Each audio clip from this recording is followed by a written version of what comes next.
এটা আমার ছেলের খুব পছন্দের একটা খাবার। এই ডাল ভর্তা, গরম ভাতে ঘি আর একটা ডিম ভাজা। দেখো, দেখে নাও কিভাবে করেছি। প্রথমে মুসুর ডালকে ভালো করে ধুয়ে বসিয়েছি সেদ্ধ করতে। দেখো, এইভাবে সেদ্ধটা হবে যাতে একটুকুও জল না থাকে আর একটু ডালটা গোটা গোটা থাকে। দেখো, একটা বোলে ঢেলে নিয়েছি আর এই শুকনো লঙ্কাগুলোকে মুচমুচে তেল ছাড়া ভেজে নিয়েছি আর পেঁয়াজগুলোকে পাতলা পাতলা করে কেটে নিয়েছি। এবারে একটা বাটিতে শুকনো লঙ্কাগুলো নুন দিয়ে, আন্দাজ মতো নুন দিয়ে ভালো করে মেখে নেব।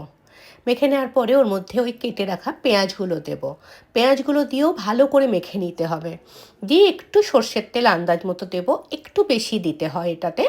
দিয়ে ভালো করে মেখে নেওয়ার পরে ওই সেদ্ধ করে রাখা ডালটা দিয়ে দেব। দিয়ে ভালো করে মেখে নেব। একটু ভালো করে মেখে নিতে হয়।